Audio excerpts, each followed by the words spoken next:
filho de Adelaide Miller Chaves e Wilson Gonçalves Chaves.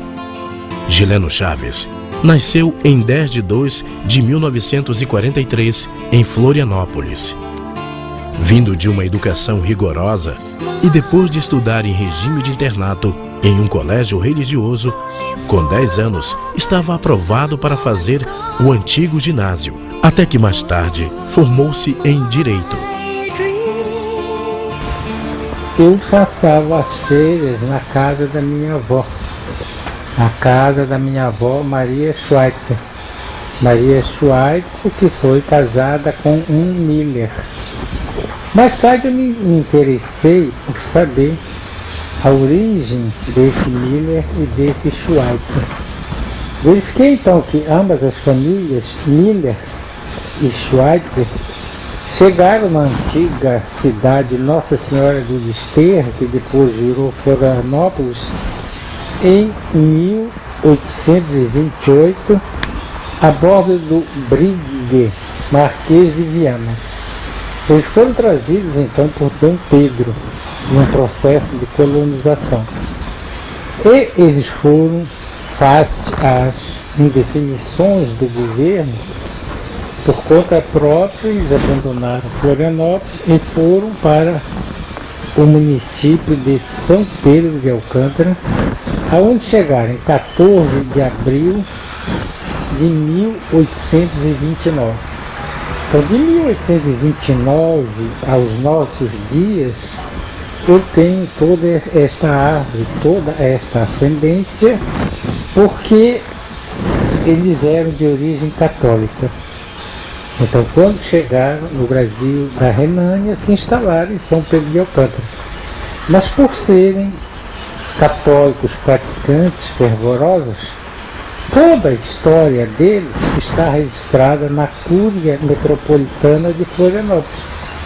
Então, quem foi o precursor Johann Miller, com quem ele era casado, com Ana Maria Reinhard, e do outro lado, quem foi o Schweitzer, com quem ele era casado, quantos filhos tiveram, isso a gente contando, né, desde 1829 até 1960 por aí.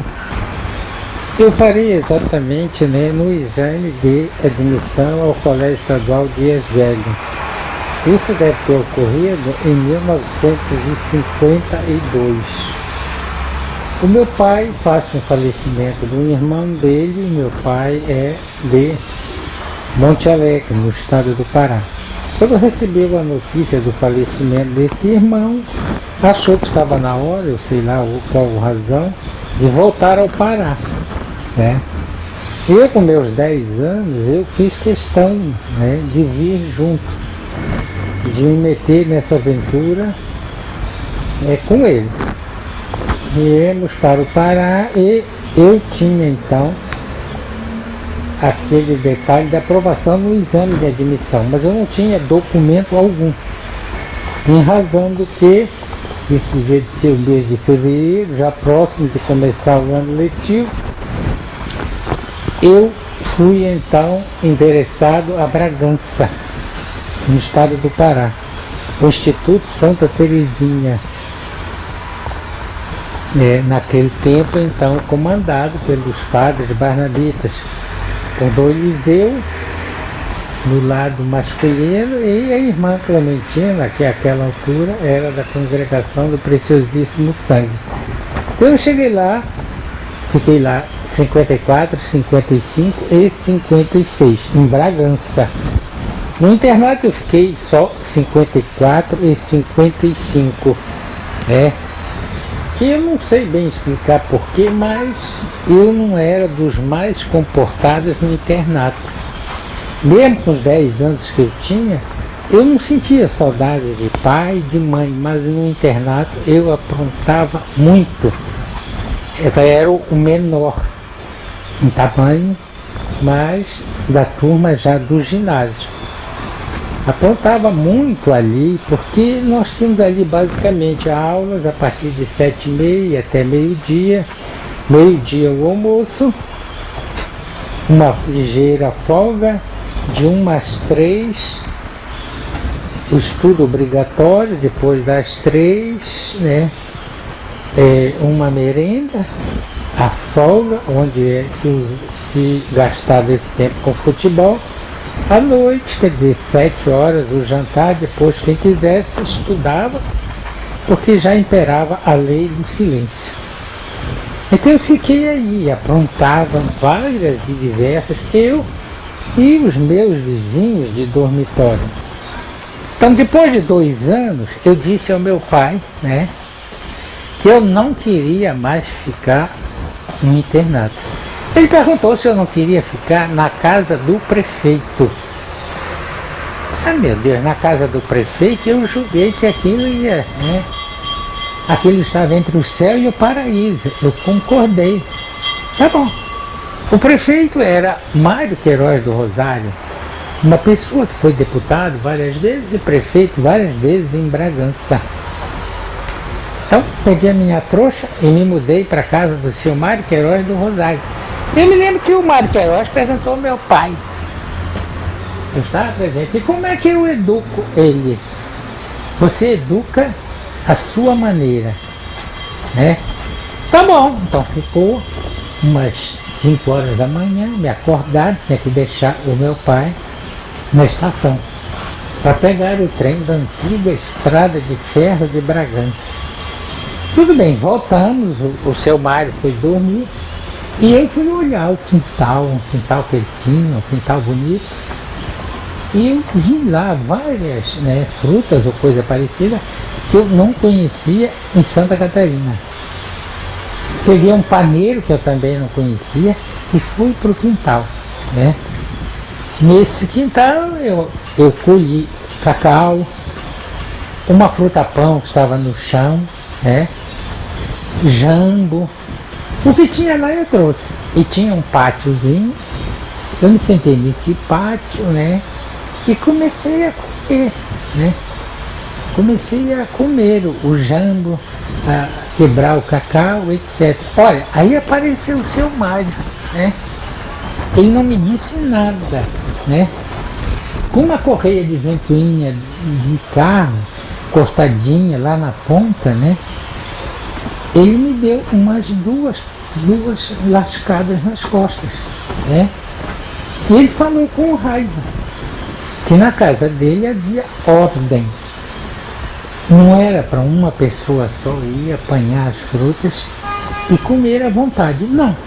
Quando fosse para apanhar, ele autorizava para todos comerem. Então foi isso aí.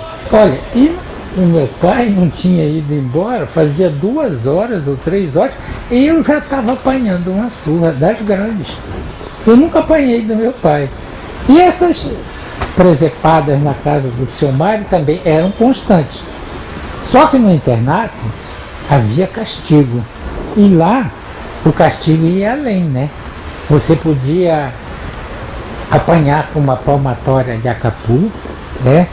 Você podia apanhar com uma tira de couro também cortadinha lá, ou com essa correia de ventoinha, né?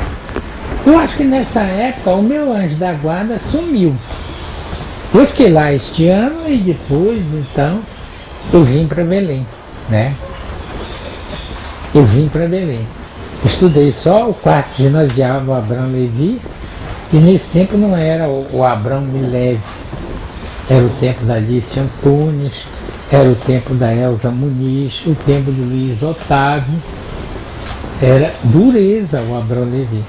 Fiquei 1 ano lá e fui para o Paz de Carvalho. O Paz de Carvalho não tinha nada de excepcional, mas era um colégio da moda na época, né? Isso aí nós estamos em 58, 59, era um colégio da moda.